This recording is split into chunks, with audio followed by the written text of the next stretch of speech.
আসসালামু আলাইকুম। আমরা কিন্তু তোমাদেরকে বরাবরের মতো আজকের লাইভ ক্লাস নিয়ে এসেছি, কেমিস্ট্রি ক্লাস। আজকের ক্লাসের কথা ছিল কিন্তু কেমিস্ট্রি। এই ক্লাসটার তোমরা অনেকেই কিন্তু বলছিলা যে স্যার একটা ক্লাস নেন জৈব রসায়ন দিয়া, অনেকের নাকি প্রবলেম। এই কারণে কিন্তু আমরা আসলে এই ক্লাসটা নিয়ে আসছি। এরপরে কিন্তু আমরা ধারাবাহিকভাবে অন্যান্য ক্লাসগুলো নিব। তো এখন শব্দ শোনা যাচ্ছে, আশা করি সকলের সাউন্ড ক্লিয়ার আছে নাকি? যদি কোনো সমস্যা থাকে তাহলে আমাকে কিন্তু বলতে পারো। যদি কোনো সমস্যা থাকে যে স্যার শোনা যাচ্ছে না বা এমন কিছু, কোনো সমস্যা থাকলে আমাকে বলতে পারবা। তো একজন একটু কমেন্ট করে বলে দাও যে স্যার সবকিছু শোনা যাচ্ছে ঠিক মতো, তাহলে আমরা কিন্তু শুরু করতে পারি।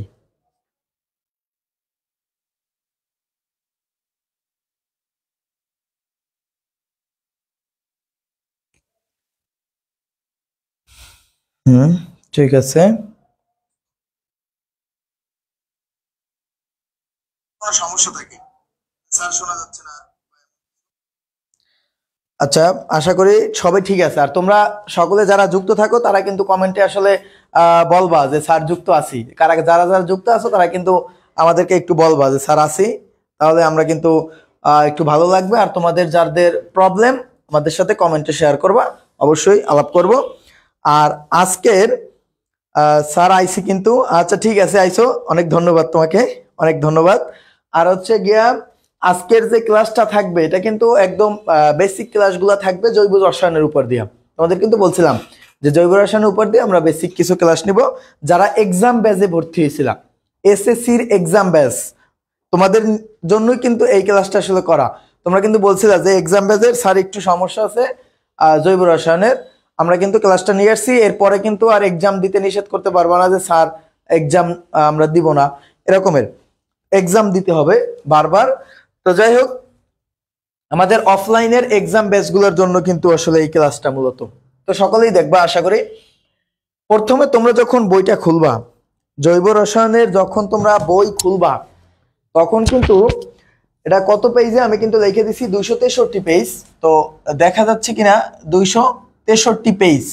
এখানে কিন্তু তোমরা এটা পাবা রসায়ন নাকি, এই রসায়ন বইয়ের ভিতরে বিষয় কি রসায়ন। এই রসায়ন বইয়ের ভিতরে কিন্তু তোমরা এটা আসলে পাবা। আচ্ছা, তো এখন এই জায়গা থেকে যখন তোমরা মেইন বইটা খুলবা, কত 263 পেজ রসায়নের, যখন মেইন বই খুলবা তখন তোমাদের কাছে কিন্তু এইভাবে একটা পেজ আসবে। দেখো আমার কাছে একটা মেইন বই আছে, এই যে দেখো, একটু দেখো তো সব ঠিক আছে কিনা। এদিকে এদিকে আসো একটু, দেখো তো দেখা যাচ্ছে কিনা। এই যে মেইন বইটা যখন খুলবা তোমরা, এটা হচ্ছে কত 263 পেজ।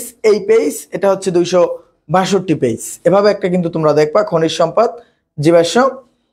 এরপরে এখানে কিন্তু জাস্ট কিছু কিছু কথা আছে যে পৃথিবীর বয়স কত বছর, এরপরে মানে একটু হিসাব আছে, জাস্ট একটু রিডিং এর মতো পড়বা। যদি কোনো প্রবলেম থাকে তাহলে আমাদেরকে শেয়ার করবা, আমরা অবশ্যই তোমাদের প্রবলেম সলভ করব। আর এরপরে যখন তুমি এই পেজটা খুলবা, 264 পেজ, এই যে দেখতে পাচ্ছ সকলে 264 পেজ। এই 264 পেজের ভিতরে কিন্তু তোমার কাছে এখানে কিন্তু কিছু বাংলা লেখার মতো থাকবে, এই যে রকমের জীবাশ্ম কাকে বলে। আর টপিকটা কিন্তু জীবাশ্ম জ্বালানি সম্পর্কে। তাহলে এটার ভিতরে তোমরা কিন্তু কিছু পাবা। আর তোমরা সবাই বই নিয়ে পড়তে বসো, বই নিয়ে বসো, এই বইটা নিয়ে বসো যাদের কাছে বইটা আছে। এই যে রসায়ন বই, যাদের কাছে বই আছে তারা বইটা নিয়ে বসো। আর যাদের কাছে নাই তারা এমনিতে বসো, কারণ সরকার কর্তৃপক্ষ যদি বই দিতে দেরি করে তাহলে তোমরা এমনিতে বসো, আশা করি উপকার হবে। প্রথম এই যে পেজ আছে, এটা কততম পেজ? এটা কিন্তু 264 পেজ। 264 পেজে ঢুকলে তুমি প্রথম যে লাইনটা পাবা জীবাশ্ম জ্বালানির বহু, এখানে প্রাচীনকালের উদ্ভিদ এবং প্রাণীর মানবদেহের যে ধ্বংসাবশেষ মাটির নিচে চাপা পড়ে তাকে আমরা জীবাশ্ম বলবো। জীবাশ্ম কিন্তু মাটির নিচে চাপা পড়তো নাকি, বিভিন্ন ভূমিকম্প প্রাকৃতিক দুর্যোগের ফলে মাটির নিচে চাপা পড়া, এখানে উচ্চ তাপমাত্রা আর উচ্চ চাপে কিন্তু সে হচ্ছে কি গ্যাপ বিভিন্ন প্রাকৃতিক সম্পদে পরিণত হইতো। এগুলো কি আমরা মূলত জীবাশ্ম বলি। তো যাই হোক, দেখো এখানে কিন্তু সুন্দর করে এগুলো লেখা আছে। তো দেখো এরপরে আমাদের কাছে টোটাল আমরা জীবাশ্মকে কি করতে পারি ভাইয়া, এই যে দেখো টোটাল আমরা জীবাশ্মকে দুইটা ভাগে ভাগ করছি। একটা প্রাকৃতিক গ্যাস আর একটা হচ্ছে পেট্রোলিয়াম, যেটাকে আমরা তেল বলি মূলত। তো যাই হোক, দেখো প্রাকৃতিক গ্যাস এখানে কিন্তু মূলত তোমার কাছে এই প্রাকৃতিক গ্যাস থাকার কথা 80%। প্রাকৃতিক গ্যাস হিসেবে আমি কাকে জানি? মিথেনকে জানি। মনে রাখবা কাকে জানি? মিথেন, CH4 এটাকে জানি। কিন্তু এখানে কিন্তু সুন্দর করে লেখা আছে কত? 264 পেজ। দয়া করে সকলে দেখবা, 264 পেজ। প্রাকৃতিক গ্যাস আমি কাকে জানি? মিথেন। আচ্ছা, এই মিথেন কত পার্সেন্ট থাকার কথা? 80%। প্রাকৃতিক গ্যাস কত পার্সেন্ট থাকবে? 80%। খেয়াল করবা। এরপর থাকবে ethane, propane, butane, isobutane, pentane, এগুলো কিন্তু থাকবে। বই খুললেই কিন্তু তোমরা পাবা এবং কোনটা কত পার্সেন্ট। তো এখানে অনাকাঙ্ক্ষিতভাবে বাংলাদেশের প্রাকৃতিক গ্যাসের 99.99% কিন্তু মিথেন। আমি কি বলতেছি খেয়াল করো। আমি বলছি প্রাকৃতিক গ্যাস কত পার্সেন্ট থাকবে? মিথেন 80%। বাট বাংলাদেশে, আমাদের দেশে 99.99%ই এই মিথেন। আমাদের দেশে কত পার্সেন্ট? 99.99%ই কিন্তু মিথেন। কিন্তু থাকার কথা কত? থাকার কথা 80%। তো যাই হোক, এগুলো MCQর জন্য মনে রাখবা। এখন এই প্রাকৃতিক গ্যাসের ক্ষেত্রে তোমার কাছে থাকবে কি কি? পেট্রোলিয়াম। আচ্ছা, এই পেট্রোলিয়ামের মধ্যে কি কি আছে আমি একটু দেখি। অনেকেই কিন্তু যুক্ত আছো, অলরেডি যুক্ত আছো, তো ধন্যবাদ। আমি একটু একটা মিনিট আমার যে গ্রুপটা আছে গ্রুপে একটু লিঙ্কটা দিয়ে দেই, কারণ ওরা অনেকেই বলছিল আজকে ক্লাসটা করবে। তো আচ্ছা, SSC ব্যাচ যে 25,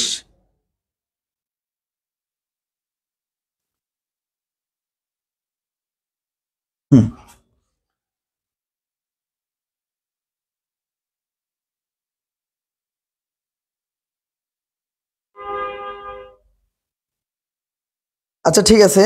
তো দেখি আমরা এখন এই জায়গা থেকে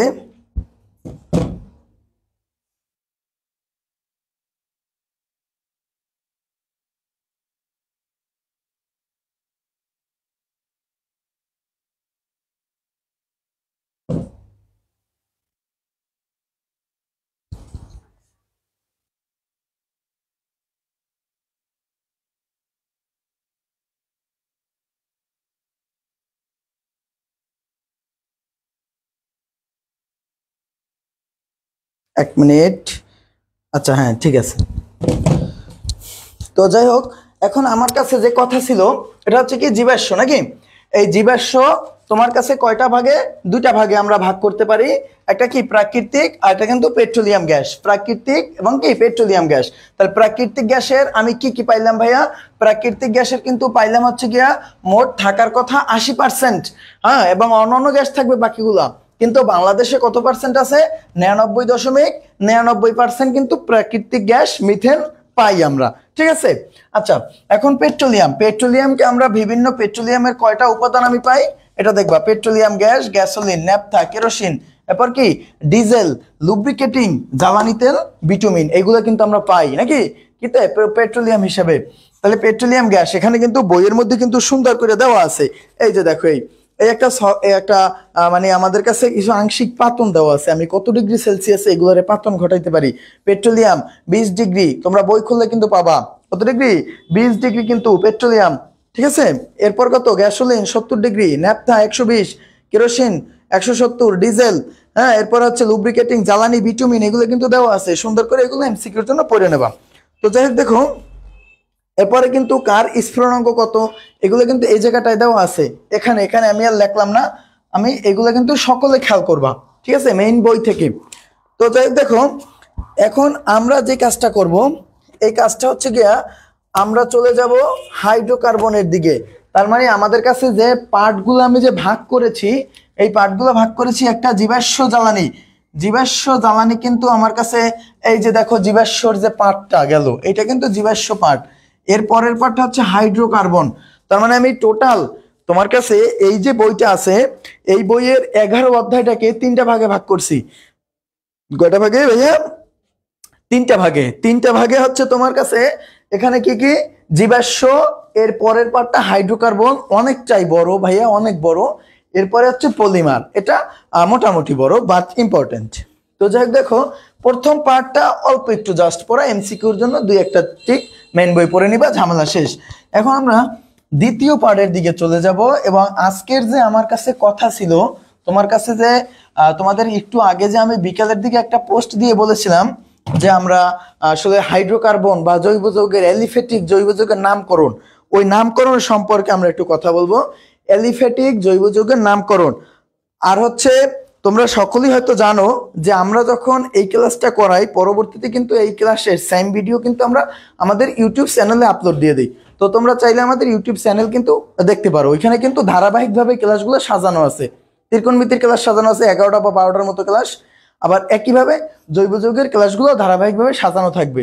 যদি তোমাদের ফেসবুকের বুঝতে সমস্যা হয়, মানে ফেসবুক তো একটা লাইভের পরে বিভিন্ন পোস্ট করা হয়, আবার 2-1টা রিলস দেওয়া হয়, কিন্তু এখানে ইউটিউবে কিন্তু ধারাবাহিকভাবে আছে। আর ইউটিউব চ্যানেলও তোমরা গিয়া শুধু সার্চ করবা মেহেদি সাল্লেইকা বাংলায়, তাহলে ইউটিউব চ্যানেলও পাবা। আশা করি একই পাঞ্জাবি একই স্টাইলের প্রোফাইল দেওয়া তুমি পাবা। তো যাই হোক, আমরা পড়ায় চলে আসি। আমার কাছে ছিল হাইড্রোকার্বন। হাইড্রোকার্বন, এই দেখো ভাইয়া হাইড্রোকার্বন। আচ্ছা, এই হাইড্রোকার্বন মানে কি একটু খেয়াল করতে হবে। হাইড্রোকার্বন লেখাটা হয়তো আমি একটু লিখি, হাইড্রোকার্বন। আচ্ছা, হাইড্রোকার্বন বা জৈব যৌগ, একটু খেয়াল করতে হইবে কি, জৈব যৌগ মনে রাখতে হবে, হাইড্রোকার্বন বা জৈব যৌগ। আচ্ছা, হাইড্রোকার্বন ভাইয়া এটা কি? এই হাইড্রোকার্বন হচ্ছে এটা জৈব যৌগ বাংলা, হাইড্রোকার্বন হচ্ছে ইংলিশ। আচ্ছা, হাইড্রোকার্বন মানে কি? হাইড্রো মানে হাইড্রোজেন। হাইড্রো বলতে আমি কি বলতে পারি? হাইড্রোজেন। এটাকে আমি কি বলতে পারি? হাইড্রোজেন। দেখো, কার্বন, কার্বন মানে আমি কি বলতে পারি? কার্বন। তাইলে যে সকল যৌগগুলা কার্বন এবং হাইড্রোজেনের সমন্বয়ে গঠিত তাদেরকে আমরা কি বলতে পারি? হাইড্রোকার্বন কিন্তু বলতে পারি। কারা? যারা কি কার্বন এবং হাইড্রোজেনের সমন্বয়, নাকি তাদেরকে আমি কিন্তু হাইড্রোকার্বন বলতে পারি। মানে হাইড্রোকার্বন হলো কার্বন এবং হাইড্রোজেনের সমন্বয়ে গঠিত। তোমাদের মেইন বইতে কিন্তু এগুলো দেওয়া আছে। এটা কত? 267 পেজ। এখানে কিন্তু তোমরা খুঁজে পাবা কত? 267 পেজ। আমি পেজ নাম্বার লিখে দিলাম, 267 পৃষ্ঠা। এখানে কিন্তু খুঁজে পাবা। হাইড্রোকার্বন মানে কি? কার্বন এবং হাইড্রোজেনের সমন্বয়ে গঠিত যৌগকে হাইড্রোকার্বন বলে। কথা বুঝছো ভাইয়া? কার্বন এবং হাইড্রোজেনের সমন্বয়ে গঠিত যৌগকে আমরা কি বলবো? হাইড্রোকার্বন বলবো। তাহলে টোটাল এই যে হাইড্রোকার্বনকে, খাতা কলম নিবা কিন্তু সবাই, কি নিবা? খাতা কলম নিবা। টোটাল এই হাইড্রোকার্বনকে আমরা দুইটা ভাগে ভাগ করতে পারি, একটা অ্যালিফ্যাটিক, একটা অ্যারোমেটিক। মনে থাকে যেন, কি কিভাবে? দুই ভাবে। একটা হচ্ছে অ্যালিফ্যাটিক আর একটা কি? অ্যারোমেটিক। মনে রাখবা সকলে, অ্যারোমেটিক। এই কিন্তু ক্লাসিফিকেশন, এটা কিন্তু টোটাল শ্রেণী বিভাগ, হাইড্রোকার্বনের শ্রেণী বিভাগ। মনে রাখবা, এই হাইড্রোকার্বনের শ্রেণী বিভাগ কিন্তু এই। তো যাই হোক দেখো, তোমার কাছে টোটাল আমরা কি দুইটা ভাগে ভাগ করতে পারি, একটা অ্যালিফ্যাটিক, একটা অ্যারোমেটিক। তাহলে আমাদের আজকের টপিক ছিল অ্যালিফ্যাটিক নিয়া। কি ছিল? অ্যালিফ্যাটিক জৈব যৌগ নিয়া। তাহলে অ্যালিফ্যাটিক, এই টোটাল অ্যালিফ্যাটিককে আমি কিন্তু দুইটা ভাগে ভাগ করতে পারি। দেখো, টোটাল অ্যালিফ্যাটিককে আমি কয়টা ভাগে ভাগ করতে পারি? দুইটা ভাগে ভাগ করতে পারি। খেয়াল থাকে যেন, কয়টা ভাগে? দুইটা ভাগে। একটা হচ্ছে মুক্ত শিকল হাইড্রোকার্বন, একটা বদ্ধ শিকল হাইড্রোকার্বন। মুক্ত শিকল, নাকি? মুক্ত শিকল হাইড্রোকার্বন, আর একটা আমি লিখতে পারি বদ্ধ শিকল হাইড্রোকার্বন। তো একটু খেয়াল করবা প্লিজ। মুক্ত শিকল হাইড্রোকার্বন, একটা হচ্ছে বদ্ধ শিকল হাইড্রোকার্বন। তো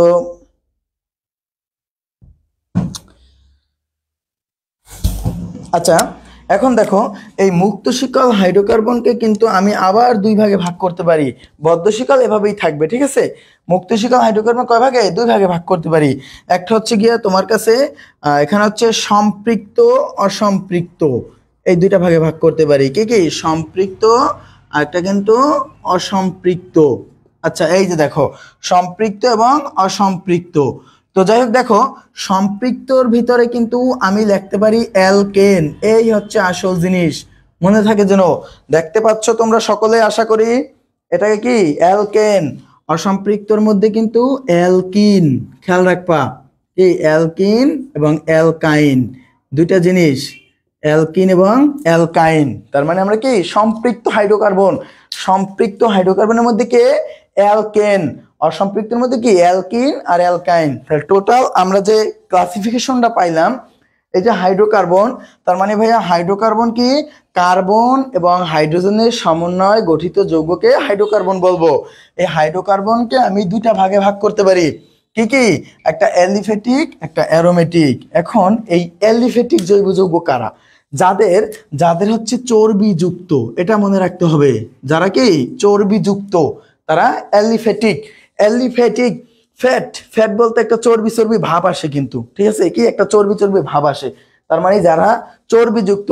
তাহলে যে সকল হাইড্রোকার্বন চর্বিযুক্ত তাদেরকে কি বলবো, অ্যালিফেটিক হাইড্রোকার্বন বলবো। যে সকল হাইড্রোকার্বন চর্বিযুক্ত তাদেরকে অ্যালিফেটিক। এবারে অ্যারোমেটিক বলতে অ্যারোমা, অ্যারোমা একটা ভাব আসে মানে সুগন্ধ, তার মানে এদেরকে আমরা কি বলতে পারবো, সুগন্ধযুক্ত। এদেরকে আমরা কি বলবো ভাইয়া, সুগন্ধ, ঠিক আছে। তার মানে অ্যালিফেটিক বা চর্বিযুক্ত, অ্যারোমেটিক বা কি সুগন্ধযুক্ত।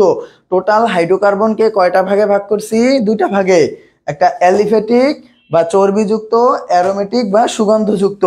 এরপরে অ্যালিফেটিককে আমি দুইটা ভাগে ভাগ করছি, একটা হচ্ছে মুক্ত শিকল হাইড্রোকার্বন আর একটা হচ্ছে বদ্ধ শিকল হাইড্রোকার্বন। কয় ভাগে, দুই ভাগে, একটা মুক্ত শিকল হাইড্রোকার্বন আর একটা হচ্ছে কি বদ্ধ শিকল হাইড্রোকার্বন। আচ্ছা, মুক্ত শিকল হাইড্রোকার্বন আমার কাছে কি কি সম্পৃক্ত এবং অসম্পৃক্ত।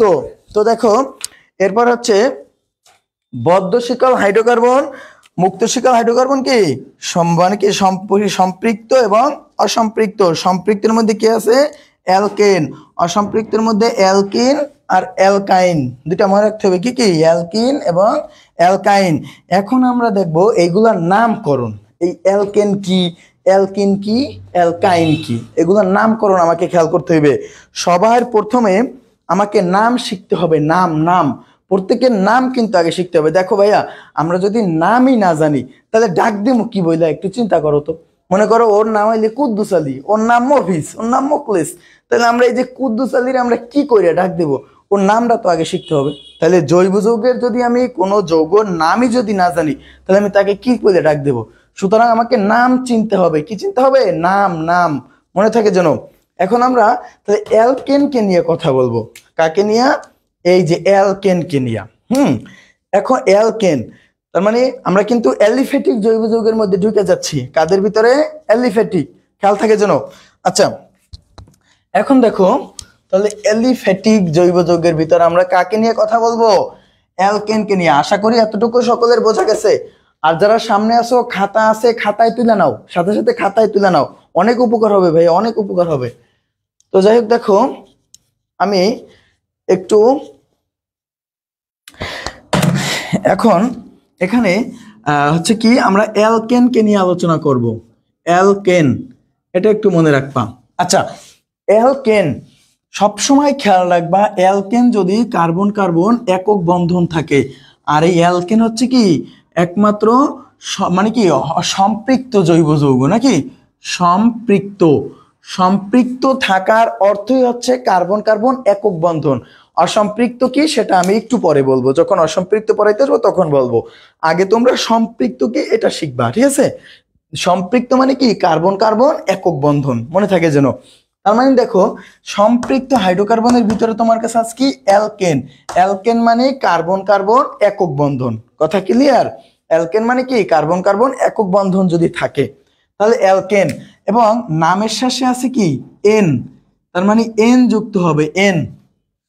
অ্যালকেন শেষে আছে কি এন, এটা একটু খেয়াল করো। যদি আমার কথার এখন তুমি অর্থ বুঝবা না, একটু পরে বুঝবা, জাস্ট একটু 5টা মিনিট অপেক্ষা করো, তাহলেই তুমি বুঝতে পারবা। কিন্তু কেউ যাবা না, জাস্ট 5টা মিনিট অপেক্ষা করো, তাহলে আমার এই কথার অর্থ তুমি বুঝতে পারবা।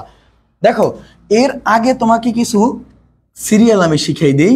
এটা হচ্ছে 1 নম্বর হচ্ছে মিথ, 2 নম্বর হচ্ছে ইথ, ঠিক আছে, 3 নম্বরে প্রোপ, হ্যাঁ মিথ ইথ প্রোপ, 4 নম্বরে হচ্ছে বিউট, 5 নম্বরে পেন্ট, হ্যাঁ, এরপরে 6 নম্বর হচ্ছে হেক্স, 7 নম্বরে হেপ্ট, এরপরে 8 8 হচ্ছে অক্ট, এরপরে 9, 9 হচ্ছে নন, এরপরে 10, 10 হচ্ছে ডেক। এটা একটু সকলে খেয়াল করো, দেখো আমি কি বলতেছি ভাইয়া, মিথ, ইথ, প্রোপ, বিউট, পেন্ট, হেক্স, হেপ্ট, অক্ট, নন, ডেক। খেয়াল করো সকলে, ঠিক আছে? এটা একটু একটু জাস্ট একটু মনে রাখো আমি কি বলছি। এখন যখন 1 নাম্বার কার্বন থাকবে তখন মিথ, 2 নাম্বার থাকলে ইথ, 3 নাম্বারে প্রোপ, ঠিক আছে? হ্যাঁ, 4 নাম্বারে বিউট, 5 নাম্বারে পেন্ট, 6তে হেক্স, এরপর কি 7এ কি হেপ্ট, 8এ অক্ট, 9তে নন, 10এ ডেক। খেয়াল করবা। আচ্ছা যাক, দেখো এখন আমরা অ্যালকেনের ভিতরে যদি আমি চলে যাই তাহলে তোমার কাছে কি থাকবে, কার্বন কার্বন একক বন্ধন। এখন আগে চিন্তা করতে হবে ভাইয়া যে কার্বনের হাত কয়টা। আচ্ছা, কার্বনের হাত কয়টা এটা চিন্তা করো। কার্বনের হাত কিন্তু 4টা। একটা কার্বনের কয়টা হাত? 4টা হাত। দশরার কয়টা? 10টা। কার্বনের 4টা, দশরার 10টা, ঠিক আছে? যারা হিন্দু আছো তারা আবার উল্টা পাল্টা পাইবো না, আমি জাস্ট বোঝানোর জন্য বলতেছি যে একটা কার্বনের হাত হচ্ছে 4টা। এখন কিভাবে 4টা সেটা আমি বলতেছি যে কার্বনের পারমাণবিক সংখ্যা কত। দেখো কার্বনের পারমাণবিক সংখ্যা কিন্তু 6, এখানে 1s2, 2s2 আর 2p2। এই কিন্তু কার্বনের ইলেকট্রন বিন্যাস। আশা করি ইলেকট্রন বিন্যাস সকলে জানো। এই হচ্ছে ইলেকট্রন বিন্যাস। দেখো আমি এই কার্বনের ইলেকট্রন বিন্যাসটাকে চাইলে কিন্তু এভাবে লিখতে পারি, 1s2, 2s2, 2p x1। আচ্ছা এই যে ভাইয়া 2p xyz, p এর কয়টা অরবিটাল? 3টে অরবিটাল, ঠিক আছে? xyz মনে থাকে যেন। তাহলে 2p x1, 2p y1 আর 2p z0। এই যে x এ গেছে একটা, y তে গেছে একটা, এটা কার নীতি অনুযায়ী? আমাদের ইলেকট্রন বিন্যাসের জন্য কিন্তু 3 জনের নীতি আছে। নীতি 3 জনের কি? আউবাহু, পাউলি, হুন্ডো, ঠিক আছে? 3 জনের নীতির অনুযায়ী কিন্তু আমরা ইলেকট্রন বিন্যাসটা করি। আশা করি তোমরা এগুলো সকলে জানো। আর যদি না জানো তাহলে আমাকে কিন্তু কমেন্ট করবো, আমি প্রত্যেকটা নীতির জন্য একটা একটা ভিডিও তোমাদেরকে আমি দিব, প্রত্যেকটা নীতির জন্য। আমি কি বলতেছি এখানে, এই দেখো তার মানে কি আছে যে এই যে 2p x1, 2p y1 এবং 2p z1 ইলেকট্রন বিন্যাস। ভাইয়া যদি ইলেকট্রন বিন্যাস না পারো কিচ্ছু পারবে না, সেখানে আমাদের কিচ্ছু করার নাই। তো যাই হোক, দেখো কার্বন উত্তেজিত অবস্থায় কি হয়, এই যে একটা ইলেকট্রন আছে না, ইলেকট্রনটা ভেঙে এখানে চলে যাবে। এই ইলেকট্রনটা ভেঙে কোথায়? এই জায়গাটায় চলে যাবে। তাহলে 1s2, 2s1, 2p x1, 2p y1 আর 2p z1। এই কথাটা কিন্তু আমরা পঞ্চম অধ্যায়ে পড়ছি নাকি? পঞ্চম অধ্যায়ের নাম কি? রাসায়নিক বন্ধন। ওইখানে কিন্তু আমাদের কাছে এইভাবে কেন ভাঙছে এই তথ্য কিন্তু আমার কাছে আছে। আমি আগে আবারও বলছি, যদি কেউ এটা কেন ভাঙছে, কি কারণে এভাবে হইছে, যদি তোমরা কেউ না বোঝো দয়া করে আমাকে কমেন্টে জানাবা, আমি এটার জন্য আলাদা ভিডিও তৈরি করব, ঠিক আছে? তো দেখো এই হচ্ছে তোমার কাছে, তার মানে দেখো এখানে কার্বনের হাত কয়টা? 4টা। এই 1টা, 2টা, 3টা, 4টা। এখন এই 4টে হাতের সাথে তাকে 4টে কোনো মৌল দিতে হবে, ঠিক আছে? কয়টা? 4টা কোনো মৌল দিতে হবে। হ্যাঁ, যাদের একক বন্ধন আছে তাদেরকে 4টা মৌল দিতে হবে। তো যাই হোক, দেখো আমরা এভাবে দেখলাম একটা কার্বনের হাত আমি কয়টা পাইলাম? 4টে পাইলাম। তাহলে একটা কার্বনের হাত যদি আমার কাছে এভাবে 4টা থাকে, তাহলে এই হইলে হাইড্রোজেন, হাইড্রোজেন, হাইড্রোজেন, হাইড্রোজেন। যেহেতু আমার কাছে এইটা ছিল হাইড্রোকার্বন, কি ছিল? হাইড্রোকার্বন। তা হাইড্রোকার্বন মানে তো হাইড্রো মানে হাইড্রোজেন, কার্বন মানে কার্বন, নাকি? হাইড্রো মানে হাইড্রোজেন, কার্বন মানে কি? কার্বন। তাহলে হাইড্রোকার্বন, যেহেতু কার্বন আর হাইড্রোজেন এই দেওয়া আছে তোমার কাছে। এখন এই জায়গাটা থেকে দেখো, আসলে অ্যাকচুয়ালি এটা কিন্তু এভাবে না, এটা কি? মিথেন। তার মানে কার্বন একটা, 1 নাম্বারের দিকে তাকাও, 1 নাম্বারে এটা কি? মিথ। আর এক কার্বন একটা না, একটা জন্য কি? মিথ। এরপরে এটা যেহেতু অ্যালকেন, অ্যালকেনের নামের শেষে যুক্ত হবে কি? এন, তার মানে মিথেন। মানে এই দেখো 1 নাম্বারের জন্য মিথ আর নামের শেষে যোগ হইবে এন, তাই এটাকে আমরা একসাথে কি লিখতে পারি? মিথেন। একসাথে আমি কি লিখতে পারি ভাইয়া? মিথেন লিখতে পারি। আচ্ছা, আর এদের কিন্তু একটা সাধারণ সংকেত আছে, সাধারণ সংকেত, এটাও মনে রাখতে হবে। কি আছে? সাধারণ সংকেত CnH2n+2, এটা কিন্তু তাদের সাধারণ সংকেত। এখান থেকেও কিন্তু মৌলকে শনাক্ত করা যায়। কিভাবে করা যায় আমি বলবো অবশ্যই, এগুলো কিন্তু এমসিকিউর জন্য খেয়াল করবা। আমি যদি বলি তোমাকে যে অ্যালকেন কাকে বলে, যে সকল জৈব যৌগে কার্বন কার্বন একক বন্ধন বিদ্যমান, যে সকল জৈব যৌগে কার্বন কার্বন একক বন্ধন বিদ্যমান তাদেরকে আমি কি বলবো? অ্যালকেন বলবো। অ্যালকেনের নামের শেষে যুক্ত হইবে কি? এন। এবং সাধারণ সংকেত CnH টুয়াইজ N প্লাস 2। ঠিক আছে, একটু খেয়াল করবা, কিছু কিছু কথা একটু মনে রাখবা। তো আশা করি এতটুকু বোঝা গেছে নাকি? আচ্ছা, গুলো একটু আবার বলেন, লেখা সব বোঝা যায় না। আচ্ছা, পাশের নামগুলো আমি আবার বলতেছি। পাশের নামগুলো হচ্ছে তোমার কাছে, একটা হচ্ছে মিথ, মিথ, আর একটা হচ্ছে ইথ। ঠিক আছে, এরপর প্রোপ, বিউট, পেন্ট, হেক্স, হেপ্ট, অক্ট, নন ডেক। এটা কিন্তু অক্ট, নন ডেক। আমি আবার বলতেছি, এই যে পাশের নামটা, তোমরা যারা এগুলো উঠাইতে চাও তারা এগুলো উঠাইতে পারো। এটা হচ্ছে এক নাম্বার হচ্ছে মিথ, এরপরে ইথ, প্রোপ, বিউট, পেন্ট, হেক্স, হেপ্ট, অক্ট, নন ডেক। জাস্ট এতটুকু মনে রাখো। আচ্ছা, এই যে তোমার কাছে কার্বন যখন একটা তখন কি, এই যে মিথ, কার্বন যখন একটা তখন কি মিথ, আর নামের শেষে যোগ হইবে এন, তার মানে কি মিথেন। ঠিক আছে, এখন আর এই মিথেন কিন্তু এভাবে থাকে না, অ্যাটলিস্ট মিথেন কিন্তু এভাবে থাকে, মনে রাখবা সকলে, এভাবে থাকে, এভাবে কিন্তু আমরা লেখার সুবিধার্থে কিন্তু এভাবে লিখি। এটা যখন একটু বড় হবে, ইন্টারমিডিয়েট উঠবা, তখন কিন্তু বুঝাই দেওয়া হবে আসলে এই জিনিসটা আসলে কি চতুস্তলিকী গঠন। আমরা আলু দিয়ে দেখাইছিলাম, আলু। যারা আমার কাছে অফলাইনের ব্যাচে পড়ো তারা কিন্তু দেখছো আলু দিয়ে আমি দেখাইছিলাম এই জিনিসটাকে। ঠিক আছে, তো যাই হোক, দেখো এখন আমি কি বলতেছি, এই জায়গাগুলো থেকে আমার কাছে মিথেন গেল, মিথেন। হ্যাঁ,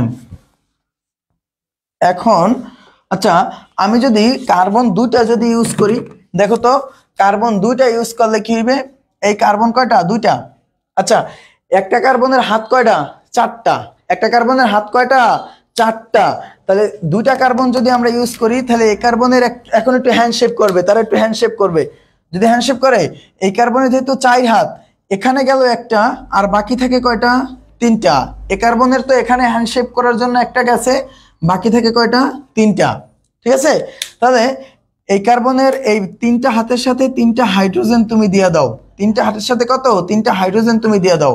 তাহলে কার্বন কয়টা, দুইটা। দুইটার জন্য কি ইথ, দুইটার জন্য আমি কি লিখতে পারি, ইথ। আর নামের শেষে যোগ হইবে কি এন, তার মানে আমরা কি বলতে পারি, ইথেন। এতটুকু আশা করি বোঝা গেছে। এটাকে আমরা কি বলতে পারি, ইথেন। তারপরে কি বলবো, propane, butane, pentane, hexane, heptane, octane, nonane, decane. ঠিক আছে, আচ্ছা আমি 3 নাম্বারটা যদি বলি, 3 নাম্বারটা কার্বন কয়টা দেবো ভাইয়া, তিনটা। এই যে দিলাম তিনটা কার্বন। এখন আমরা এই দেখো, এখানে এই কার্বনের একটা কার্বনের হাত কয়টা, চারটা। চারটা যদি হাত থাকে, এই একটা গেছে, একটা দুইটা তিনটা চারটা। এই কার্বনের তো চারটা হাত, একটা দুইটা তিনটা চারটা। ঠিক আছে, এই কার্বনের চারটা হাত, একটা দুইটা তিনটা চারটা। কথা ক্লিয়ার? এখন যে হাতগুলো ফাঁকা ফাঁকা আছে, এগুলো হাইড্রোজেন দিয়ে দাও। কি করবা, হাইড্রোজেন দিয়ে দেবা। এই যে আমি হাইড্রোজেন দিয়ে দিলাম। যেহেতু কার্বন তিনটা, তিনটা কার্বনের জন্য এই যে এটা না 3 নাম্বারেরটা, তার মানে প্রোপ। তিনটা কার্বনের জন্য কি প্রোপ, আর অ্যালকেনের জন্য এন, তার মানে আমার কাছে কি হইলো বলো, প্রোপেন। কি পাইলাম আমি, প্রোপেন পাই গেলাম। কথা ক্লিয়ার? আমি প্রোপেন পাইলাম। এখন ভাইয়া যদি আমি 4টে কার্বন দেই তোমার কাছে, তাহলে 4টে কার্বন দিলে কি হবে, দেখো তো এইটার নামটা কি কেউ বলতে পারবা? 4 কার্বন যদি আমি দেই, 4 কার্বন, এই যে দেখো 4টা কার্বন যদি আমি দেই, তাহলে এটার নাম কি হবে, একটু সবাই বলো তো দেখি, এখানে কি হবে? 4 কার্বন যে যৌগটা আছে এটার নাম কি হবে? এটা যারা যুক্ত আছো তারা কিন্তু চাইলে একটু বলতে পারো যে 4 কার্বন যারা আছে এটার নাম কি হবে আসলে।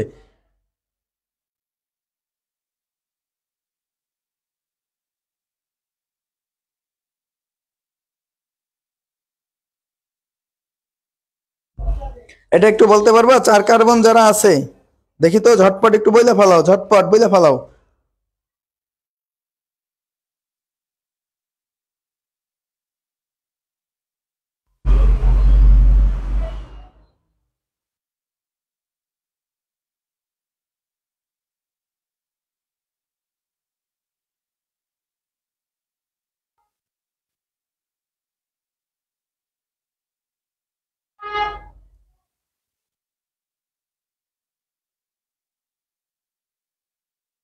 আচ্ছা, তাহলে 4 কার্বন কিন্তু তোমার কাছে বিউট, বিউট এই যে দেখতে পাচ্ছ এখানে কি হচ্ছে বিউট, কিন্তু যেহেতু কার্বন 4টা সুতরাং আমরা কি বলতে পারি বিউট। তাহলে বিউট থাকলে আমরা কি বলবো দেখো তো, অ্যালকেনের জন্য নামের শেষে কি যুক্ত হইবে, অ্যালকেনের ক্ষেত্রে নামের শেষে যুক্ত হবে কি এন যুক্ত হবে, এন। এই তো গুড, নামের শেষে এন যুক্ত হবে। আচ্ছা, তাহলে নামটা মূলত দাঁড়ায় কি তোমার কাছে, নামটা দাঁড়ায় কি, আচ্ছা বিউটেন, এই তো কত সুন্দর, এই তো ধন্যবাদ নাকি অনুপর্বা কান্তা রানী, হ্যাঁ রাগী। আচ্ছা যাই হোক, তোমার কিন্তু অনেক সুন্দর বিউটেন, তার মানে 4 কার্বন বিশিষ্ট যেটা আছে তারা কি বিউটেন, হ্যাঁ এটাকে কিন্তু আমরা বিউটেন বলতে পারি। ধন্যবাদ, আমি এটাকে বিউটেন বলতে পারি। তোমরা আশা করি ক্লাসগুলো থেকে উপকার কিন্তু হচ্ছে, যারা লাইভে থাকো তারা কিন্তু উপকার হচ্ছে। তোমরা এখানে কিন্তু কোনো প্রশ্ন থাকলে আমাকে করতে পারবা। আচ্ছা, যদি 5 কার্বন বিশিষ্ট কিছু থাকে তাহলে আমি তাকে কি বলতে পারি ভাইয়া একটু, 5 কার্বন বিশিষ্ট তাকে আমি বলবো কিন্তু পেন্টেন নাকি, যারা 5 কার্বন তাদেরকে বলবো pentane, 6 carbon hexane, 7 carbon heptane, 8 carbon octane, 9 carbon nonane, 10 carbon decane. তার মানে আমরা কিন্তু অলরেডি 10 জনের নাম জানিয়ে গেছি। কয়জন? 10 জন। এখন এই সাধারণ সংকেতের কি কাজ, এদেরকে কিন্তু জানতে হবে সাধারণ সংকেতের কাজ। তাহলে আচ্ছা, আমার কাছে যদি এভাবে থাকে কোনো একটা যৌগ, দেখো তো ভাইয়া এভাবে রইল, মনে করো C5, হ্যাঁ H12, এর নাম কিভাবে বলবা, এর নাম কিভাবে বলবা, এর নাম তোমাকে বলতে গেলে কার্বন কয়টা 5টা, সুতরাং 5টা কার্বন ভাগ করো, 1 2 3 4 5, 5টা কার্বন। এখন এই কার্বনের হাত 3টা ফাঁকা থাকে, এই কার্বনের 2টা নাকি, এই কার্বনের থাকে 3টা। তাহলে এখন হাইড্রোজেন 12টা, তুমি হাইড্রোজেন গুলো দিয়ে যাও। তাহলে এই একটা হাইড্রোজেন, এই একটা হাইড্রোজেন, এই হাইড্রোজেন গুলো কিন্তু আমি দিয়ে দিলাম, ঠিক আছে, আমি হাইড্রোজেন গুলো দিয়ে দিচ্ছি। যদি আমি হাইড্রোজেন গুলো দিয়ে দেই, হাইড্রোজেন ঘনত্ব 1 2 3 4 5 6 7 8 9 10 11 12, তার মানে কার্বন 5টা হাইড্রোজেন 12টা। সুতরাং 5 কার্বন বিশিষ্ট যে জিনিসটা আছে সেটাকে আমরা কি বলতে পারি পেন্ট, কি বলতে পারি পেন্ট। আর নামের শেষে যোগ হইবে কি এন, সুতরাং কি নাম পেন্টেন, এটার নাম কি পেন্টেন। আশা করি বোঝা গেছে, এটার নাম কি পেন্টেন। আচ্ছা, এখন এই গেল, এখন তোমার কাছে এটা কিন্তু গেল পেন্টেন। এরপরে তাহলে এই জিনিসটাকে যদি তোমাকে এভাবে বড় কইরা চেইন বানাইতে হয়, অনেক বড়, যদি এটা কিন্তু একটা চেইনের মতো, অনেক বড় করে যদি চেইন বানাইতে হয়, এই চেইনের থেকে এখান থেকে আমরা সাধারণ সংকেতের সাথে মিলাইয়াও কিন্তু করতে পারি। তুমি দেখো তো এই জিনিসটাকে কিন্তু আমি চাইলে এভাবে লিখতে পারি, এই C5H2 × 5 + 2, দেখো 12 আছে না, 12 কিন্তু 5 2 × 10 + 2, এভাবে কিন্তু আমি বলতে পারি নাকি, কত C5H, এই 12 ছিল না, 12 আমি কি লিখছি 5 × 2 + 2, তার মানে 5 2 × 10 আর 2 12। এখন এটাকে যদি আমি ধরি যে n সমান যদি আমি 5 ধরি, n সমান যদি আমি 5 ধরি, তাহলে কি দাঁড়ায় CnH2n + 2, এভাবে কিন্তু হয়। দেখো তো ভাইয়া, তার মানে এটার সাথে কি এই সাধারণ সংকেতের সাথে কি মিলছে, এই যে সাধারণ সংকেত কি CnH2n + 2 মিলে গেল নাকি। যখনই তোমার সাথে এভাবে সাধারণ সংকেতের সাথে মিলা যাবে তখনই আমি বুঝবো এটা অ্যালকেন। কি বুঝবো? অ্যালকেন। তাহলে অ্যালকেন যদি আমি বুঝি তাহলে নামের শেষে এন দিয়ে দেব। আর যেহেতু কার্বন 5টা, 5 কার্বনের জন্য আমি কি লিখবো পেন্ট, আর নামের শেষে দেব কি এন, তার মানে কি পেন্টেন। আমি কিন্তু অলরেডি পাই গেলাম পেন্টেন। আশা করি এতটুকু বোঝা গেছে সকলের, ঠিক আছে। তার মানে আমি নামের শেষে কি পাবো পেন্টেন পাবো, এই গেল। এখন যদি তোমার কাছে যদি আমি 6 কার্বন বা 7 কার্বন বিশিষ্ট একটা জিনিস যদি দেই, বা 8 9 দিয়ে দেই, ঠিক আছে, আমি 8 দিয়ে দেই, এই দেখো C8H18, এটার নামটা তুমি কিভাবে বলবা? দেখো ভাইয়া, এটার নাম যদি তুমি অনেক বড় চেইন যদি লিখতে যাও, একটা কার্বন 2টা 3টা 4টা 5টা 6টা 7টা 8টা, এভাবে যদি তুমি লিখতে যাও তাহলে অনেকটা বড় হয়ে যায়। আমার কাছে সময়ের তো দরকার আছে, এই কারণে আমি তাকে সাধারণ সংকেতে ভাঙাবো। এটার আমি কিভাবে লিখতে পারি C8H2 × 8 + 2, দেখো তো এই 18, 8 2 × 16 আর 2 18। এখন এটারে কিন্তু আমি চাইলে এভাবে লিখতে পারি CnH2n+2, কারণ n সমান আমি কত ধরছি 8 ধরছি। তাই এটার সাথে দেখো সাধারণ সংকেত মিলে গেল। যখনই সাধারণ সংকেত মিলে যাবে তখনই আমি তাকে বুঝবো কি সে একটা অ্যালকেন। তাকে আমি কি বুঝবো সে অ্যালকেন। তার মানে অ্যালকেন যদি থাকে, যেহেতু কার্বন 8টা তার নাম কি অক্ট। কার্বন যেহেতু 8টা তার নাম কি অক্ট। আর এখানে নামের শেষে যোগ হইবে কি এন, তার মানে কি অক্টেন। তার মানে তোমার কাছে নামটা আমি কি পাইলাম অক্টেন পাই গেলাম। এই কিন্তু তোমার কাছে হিসাবটা গেল। হ্যাঁ, আমরা কিন্তু অক্টেন পাই গেলাম। আচ্ছা, যদি কোনো কোশ্চেন থাকে আমাকে কিন্তু বলতে পারবা, যে কোনো প্রশ্ন যদি থাকে আমাকে বলতে পারবা, যে কোনো প্রশ্ন। আচ্ছা যাই হোক, গেল এটা। এখন হ্যাঁ, এই গেল তোমার কাছে হিসাবটা অ্যালকেনের। এরপরে আমরা যদি দেখি এখান থেকে পেন্টেন গেল এখন বা অকটেন গেল, এরপর যদি তোমার কাছে নন এন ডেকেন যেটাই আসুক ভাইয়া সেম স্টাইলে করে দিবা, সেম স্টাইল। আচ্ছা, এরপরে আমি এখন দেখবো হচ্ছে গিয়া অ্যালকিন এবং অ্যালকাইন। আচ্ছা, এরা কি সম্পৃক্ত যৌগ কিন্তু গেছে। এখন আমরা দেখবো অসম্পৃক্ত। যদি এই টপিকের কারো কোনো সমস্যা থাকে আমাকে কিন্তু বলবা। এখন আমরা দেখবো অসম্পৃক্ত, অসম্পৃক্ত জৈব যৌগ। অসম্পৃক্ত কারা ভাইয়া? যাদের কার্বন কার্বন পাই বন্ধন থাকবে। পাই বন্ধন কি? বন্ধন দুই ধরনের থাকবে, একটা সিগমা, একটা কি পাই। একটা সিগমা বন্ধন আর একটা হচ্ছে পাই বন্ধন। পাই বন্ধন হচ্ছে যদি একটা সিগমা বন্ধন হইলে এর উপর থেকে পাই বন্ধন, মানে অধিক কর্মণ, অরবিটালের অধিক কর্মণ, এটা পাই বন্ধন। এটা সম্পর্কে ইন্টারমিডিয়েটে ভালো বিস্তারিত জানতে পারবা। তো যাই হোক, দেখো আমি কি বলছি, অসম্পৃক্তর মধ্যে তোমার কাছে কি ছিল? অ্যালকিন এবং অ্যালকাইন। তাহলে আমি এবার পড়ব অ্যালকিন, আর অ্যালকাইন কিন্তু পরে পড়ব, ঠিক আছে? এটা একটু পরে আসতেছি। আচ্ছা, অ্যালকিন পড়ব। অ্যালকিন যদি আমি দেখি, দেখো তো অ্যালকিন নামের শেষে কি আছে? ইন। তার মানে কার্বন কার্বন আর অ্যালকিনে কার্বন কার্বন দ্বিবন্ধন। দ্বিবন্ধন থাকলে একটা সিগমা একটা পাই। এখানে একটা সিগমা একটা কি পাই, মনে থাকে যেন, একটা সিগমা একটা পাই। তাহলে কার্বন কার্বন কি দ্বিবন্ধন থাকবে। আচ্ছা, কার্বন কার্বন দ্বিবন্ধ থাকলে আমরা সেটা কি বলবো? অসম্পৃক্ত হাইড্রোকার্বন বলবো, মনে থাকে যেন, অসম্পৃক্ত হাইড্রোকার্বন, ঠিক আছে? আচ্ছা, এখন এই গেল অসম্পৃক্ত হাইড্রোকার্বনের বেলায়। যদি আমি একটু খেয়াল করি, এখানে একটা সাধারণ সংকেত তোমাকে লিখতে হবে। সাধারণ সংকেত আমার কাছে কাজে লাগে নাকি? সাধারণ সংকেত কিন্তু CnH2n, এগুলো কিন্তু MCQ ভাইয়া, MCQ এবং প্রশ্ন বোঝার ক্ষেত্রেও কিন্তু এগুলো লাগে। এটা হচ্ছে সাধারণ সংকেত, প্রশ্ন বোঝার ক্ষেত্রেও কিন্তু লাগবে। আচ্ছা, এখন এই গেল কি অ্যালকিন। অ্যালকিনের হিসাব যদি আমি করি, 1 নাম্বার কার্বন দিয়ে কিন্তু আসলে অ্যালকিন হয় না, খেয়াল রাখবে। 1 নাম্বার কার্বন দিয়ে কখনো অ্যালকিন হবে না। তা আমি 2 নাম্বার কার্বন যদি দেখি, কার্বন কার্বন 2 নাম্বার, দুইটা বন্ধন। এখন এই কার্বনের 2টা হাত চলে গেছে, বাকি হাত আছে কয়টা? 2টা, একটা একটা। এই কার্বনের 2টা হাত চলে গেছে, একটা একটা, বাকি 2টা হাত আছে। 2টার জায়গায় 2টা হাইড্রোজেন তুমি দিয়ে দাও। এই যে দেখো, হাইড্রোজেন তুমি দিয়ে দিলা। তাহলে এটা আমরা এভাবে বলতে পারি CH2 ডাবল বন্ড CH2, এভাবে কিন্তু বলতে পারি। দেখো ভাইয়া, যেহেতু কার্বন কয়টা? 2টা, 2টা কার্বনের জন্য এখানে কি ইথ, 2টার জন্য কি ইথ, 2টার জন্য ইথ।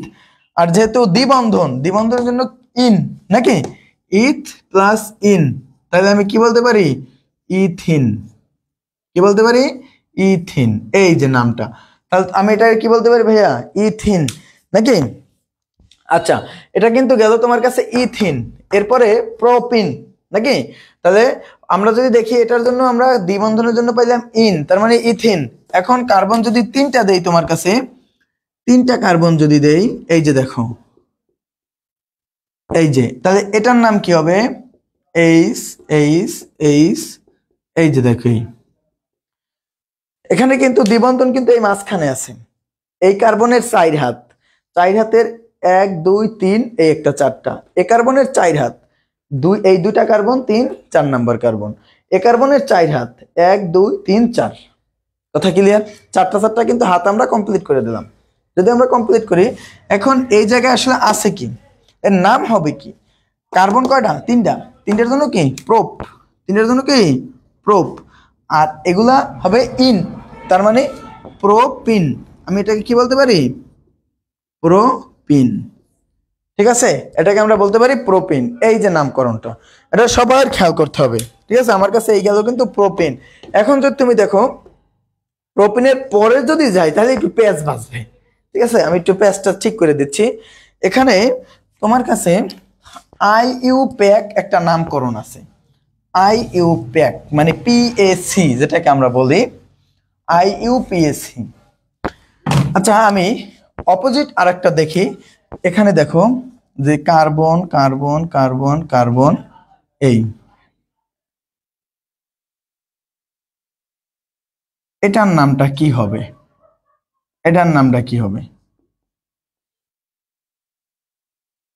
এটার নাম স্বাভাবিকভাবে মনে হইবে কার্বন কয়টা? 5টা। কার্বন কয়টা? 5টা। 5টা কার্বনের জন্য কি পেন্ট। 5টা কার্বনের জন্য কি হবে ভাইয়া? 5টা কার্বনের জন্য হবে কিন্তু পেন্ট। আর এরা কি অ্যালকিন, যেহেতু দ্বিবন্ধন সেহেতু কি অ্যালকিন, তার মানে আমরা কি বলতে পারি? পেন্টিন। এভাবে একটা কথা। কিন্তু এই কথাটা যদি আমি বলি তাহলে আমার কাছে ভুল হবে।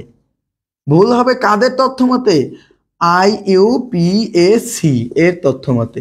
মানে এটা একটা সংস্থা, কেমিস্ট্রির একটা সংস্থা। তুমি চাইলেই একটা নামকরণ করতে পারবে না, এই সংস্থা থেকে তাকে অনুমোদন পাইতে হবে। এই সংস্থার পুনরূপ হচ্ছে international union of pure and applied chemistry. ঠিক আছে, কি বলছি আমি আরেকবার বলি, সংস্থাটার পুনরূপ international union of pure and applied chemistry. এটা হচ্ছে এই IUPAC এর পুনরূপ। ঠিক আছে, তো দেখো এখন এটা লিখলে ভুল হবে, তাই সঠিক কোনটা হবে? সঠিক নাম্বারিং করতে হবে। আমি যদি নাম্বারিং করি এই 1 2 3 4 5, এখন বলতে পারো যে ভাইয়া এপাশ থেকে কেন নাম্বারিং করলেন, এপাশ থেকে কেন করলেন না? কারণ নাম্বারিং যদি আমি এপাশ থেকে করার পিছনে কারণ হচ্ছে যেই কার্বনের দ্বিবন্ধন যে পাশ থেকে কাছে পাবো, দ্বিবন্ধন যেই জায়গা থেকে কাছে পাবো ওই জায়গা থেকে নাম্বারিং করতে হবে। একটু প্যাচ লাগে নাকি? মানে একটু অনেক কিছু একসাথে বলে ফেলাইছি, একটু প্যাচ লাগবে ভাইয়া, একটু প্যাচটা ঠিক করতে হবে। আমি কি বলছি? কার্বন দ্বিবন্ধন যেই পাশ থেকে কাছে পাবো ওইটার পাশ থেকে নাম্বারিং করতে হবে। তো দ্বিবন্ধন আমি এই পাশ থেকে কাছে পাইছি, সুতরাং এই পাশ থেকে আমরা নাম্বারিং করব। এই পাশ থেকে যদি আমি নাম্বারিং করি তাহলে দেখো তোমার কাছে এখানে 1 নম্বরে পাই, কিন্তু আমি যদি এপাশ থেকে করতাম তাহলে 1 2 3 4 নম্বরে দ্বিবন্ধন পাইতাম। সুতরাং এপাশ থেকে করাটা আমার কাছে ভালো, আমি এখন এপাশ থেকে করছি। এখন যদি আমি করি তাহলে নামটা কি হবে? নামটা হবে পেন্ট। এবার 1 নম্বরে হচ্ছে তোমার কাছে কি দ্বিবন্ধন, পেন্ট 1 ইন, এটা কিন্তু হবে নাম্বারিং। কি হবে? Pent 1 ene. এই একটু কিন্তু ঝামেলা আছে নাকি? দেখতে একটু ঝামেলা মনে হচ্ছে, বাট কিছু করার নাই ভাইয়া, এটা জৈব যৌগ। ঠিক আছে, এখন সাকিব খান বলতে হবে এটাই সায়েন্স। তো যাই হোক, দেখো একটু কষ্ট করতে হবে তোমাদেরকে। আমি এই গেল হিসাবটা, আমি অন্য আরো কিছু বলি, আরো কিছু নাম্বারিং যদি তোমাকে আমি দেখাই যে এই কার্বন কার্বন কার্বন, আচ্ছা আমি এখানে দ্বিবন্ধন দিব। ঠিক আছে, এই এটার তো হ্যাঁ একটা একটা পাবে। এই দেখো ভাইয়া, এখন এর নামটা আসলে কি হবে এটার দিকে একটু দেখো, এর নামটা আসলে কি হবে? এর নাম কি হবে ভাইয়া? আচ্ছা তুমি দেখো তো কার্বন কয়টা? 1 2 3 4 5 6 7টা। বাবা 7টা কার্বন, তার মানে 7টার জন্য কি হেপ্ট। আচ্ছা আমি লিখে দিলাম হেপ্ট, হেপ্ট লিখলাম। এখন নাম্বারিং করতে হবে, যেহেতু এগুলো অসম্পৃক্ত হাইড্রোকার্বন থাকলেই নাম্বারিং করতে হবে। অসম্পৃক্ত সম্পৃক্ত কিন্তু দরকার হয় নাই, আগে যে আমরা অ্যালকেন করছি এটার জন্য কিন্তু দরকার হয় নাই। তার মানে অসম্পৃক্ত যদি থাকে তখনই কিন্তু দরকার হবে নাম্বারিং। ঠিক আছে, অসম্পৃক্ত থাকলেই দরকার হবে। তাহলে অসম্পৃক্ত যেহেতু আছে সেহেতু আমরা একটু হিসাব করব। এখানে আছে কি 1 2 3 নাম্বার যদি করি তাহলে দ্বিবন্ধন পাই 3 নাম্বারে, এদিক থেকে নাম্বারিং করলে 1 2 3 নাম্বারে। ঠিক আছে, আর এদিক থেকে যদি করি 1 2 3 4 নাম্বারে, তাহলে কোন দিক থেকে করবো ভাইয়া? অবশ্যই এদিক থেকে করব, যে পাশ থেকে দ্বিবন্ধন কাছে। তাহলে 1 2 3 4 5 6 7, তাহলে 3 নাম্বারে কিন্তু আমি দ্বিবন্ধন পাইলাম। তাহলে আমি কি লিখতে পারি? হেপ্ট 3 ইন, এটা কিন্তু আমি লিখতে পারি হেপ্ট 3 ইন। আশা করি এতটুকু বোঝা গেছে সকলের, আমি আশা করি এতটুকু বোঝা গেছে। আজকে মনে হয় তোমাদের বেশি একটা ক্লাস নিতে পারবো না, কারণ হচ্ছে অলরেডি আমাদের টাইম হয়ে গেছে, আমাদের আর একটা ক্লাস আছে। আমি এরপরে কিন্তু অবশ্যই দেখাবো এইগুলা, যদিও আমি এখন আরো কিছু এক্সাম্পল করাই দেই তোমাদের। আশা করি এতটুকু বোঝা গেছে। এখন আমরা যদি পরের এক্সাম্পল যদি দেখি, আচ্ছা একটু এখানে কিন্তু ভুলে অনেকগুলো আমরা লেখা মুছে ফেলাইছি। আমার কাছে সাধারণ সংকেত ছিল হচ্ছে CN, এইচ টয়েজেন প্লাস এইচ টয়েজেন, এরপরে নামের শেষে যুক্ত ছিল ইন। আচ্ছা যাই হোক, দেখো আমি অন্য আর একটা বলবো, এটা কিন্তু তোমাদের বলতে হবে, ঠিক আছে? তোমাদের কিন্তু বলতে হবে কি কি আছে। এই 1টা 2টা 3টা 4টা 5টা, 1 2 3 4 5। আচ্ছা এই যে দেখো, এখন এটা বলো কি হবে, এটা বলো সবাই, সবাই একটু বলো এটা কি হবে, সবাই একটু প্লিজ বলতে হবে কিন্তু তোমাদের। এটার নাম কি হবে, এটার নাম কি, এটার নাম কি? কার্বন কয়টা দেখো তো, 1 2 3 4 5, 1 2 3 4 5, ঠিক আছে? আচ্ছা 5টা কার্বন নাকি, 5টা কার্বন যদি থাকে তোমার কাছে, তাহলে কার্বন 4টা হাত কিন্তু ঠিকই আছে, তাহলে কার্বন কয়টা এখানে, 1 2 3 4 5, তার মানে 5টা কার্বনের জন্য কি পেন্ট, 5টা কার্বনের জন্য কি পেন্ট। আর এরপরে নাম্বারিং কোন পাশ থেকে করব, এই পাশ থেকে নাম্বারিং করব, 1 2 3 4 5, তার মানে কত নাম্বার কার্বনের দ্বিবন্ধন, কত নাম্বারে, 1 নাম্বারে, তার মানে পেন্ট 1 ইন, পেন্ট 1 ইন। এটাকে কিন্তু অনেক অনেক বইতে বা অনেক অনেক জায়গায় তোমরা কিন্তু এভাবেও লেখা দেখবা, পেন্টিন 1, ঠিক আছে, পেন্টিন 1। তার মানে আমরা কিন্তু স্বাভাবিকভাবে কি বলতে পারি, পেন্টিন বলতে পারি। তার মানে পেন্টিন, যদি তুমি আর্টস আর কমার্সের স্টুডেন্টের সাথে যদি একটু দেখো, হ্যাঁ আর্টস আর কমার্স এর যদি স্টুডেন্টের সাথে দেখো, তাহলে তারা পেন্টিন বলতে কি বুঝবে, তারা কিন্তু পেন্টিন বলতে শ্যাম্পু বুঝবে, শ্যাম্পু নাকি, পেন্টিন মানে কি শ্যাম্পু। আসল কি পেন্টিন শ্যাম্পু, আমরা যারা সায়েন্সে আছি তারা বুঝবো কি পেন্টিন হচ্ছে এটা একটা অ্যালিফেটিক হাইড্রোকার্বন নাকি, এটা একটা অ্যালিফেটিক হাইড্রোকার্বন। আর আর্টস কমার্সে যারা আছে তারা বুঝবে শ্যাম্পু। সুতরাং বি কেয়ারফুল, আর্টস স্টুডেন্টের কাছ থেকে সাবধান থাকবা, ঠিক আছে? তো যাই হোক দেখো, আমাদের কাছে এই গেল পেন্টিন, পেন্ট 1 ইন, হ্যাঁ। আচ্ছা এখন আমি এই দ্বিবন্ধনটা আমি ঘুরাইয়া ভাইয়া এ পাশ থেকে দিব, এ পাশ থেকে আমি এখানে দ্বিবন্ধনটা দিলাম। আচ্ছা এটা এখানেই থাকুক, আমি নতুন একটা বলি, এই CH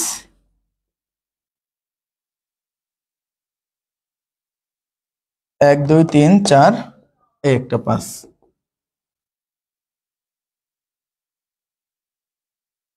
আচ্ছা এর নাম কি, এর নাম কি দেখো তো, কোন পাশ থেকে নাম্বারিং করবা, এ পাশ থেকে করতে হবে, 1 2 3 4 5। এ পাশ থেকে করলে কিন্তু 2 নাম্বারে আমি পাচ্ছি, এ পাশ থেকে করলে 1 2 3 নাম্বারে পাইতাম।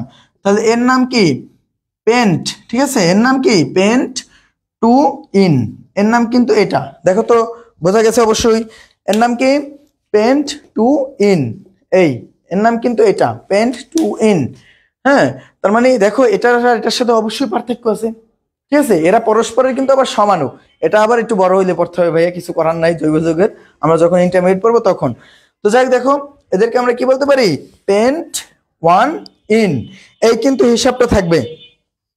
তো তোমাদের এই জৈব যৌগের আমি আশা করি সকলে মোটামুটি বুঝতে পারছো। যদি আমার কাছে এখন 7:54 বাজে, আমার এরপরে কিন্তু ইন্টারমিডিয়েটের একটা লাইভের কথা আছে, বা ইন্টারমিডিয়েট স্টুডেন্টের সাথে গ্রুপে আমার একটু কথা আছে, কারণ তাদের পরীক্ষা।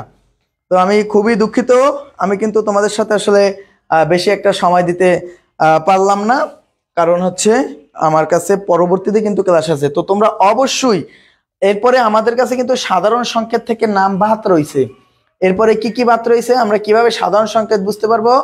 এরপরে কিন্তু আমরা অ্যালকিন করাইছি, অ্যালকাইন কিন্তু এখনো করাই নাই। তো সুতরাং পরবর্তী ক্লাসটা ভেরি ভেরি ইম্পর্টেন্ট, সুতরাং পরবর্তী ক্লাসটা কিন্তু আমরা অবশ্যই করব, সকলে করব। আশা করি জৈব যৌগ বাঁচবে না। তোমরা যারা এখানে একজন হচ্ছে নার্সিং ব্যাচে যুক্ত আছে হয়তোবা আরিফা জান্নাত, তুমি নার্সিং ব্যাচের কিন্তু এই জৈব যৌগ থেকে কিন্তু একটা কোশ্চেন আসে। তোমরা যদি বিএসসি নার্সিং করো তাহলে কিন্তু একটা কোশ্চেন আছে, সুতরাং বেসিক্যালি থেকে কিন্তু প্রশ্ন আসবে। তোমরা দয়া করে সকলে অ্যাক্টিভ থাকবা, এবং প্রতিদিন সন্ধ্যা 7টায় আমি কিন্তু পরবর্তী দিন লেকচার 2 নিয়ে আসব এবং লেকচার 2 এর অংশ থাকবে অ্যালিফ্যাটিক জৈব যৌগের নামকরণ এবং এই যে কিভাবে সাধারণ সংকেত থেকে বুঝবো।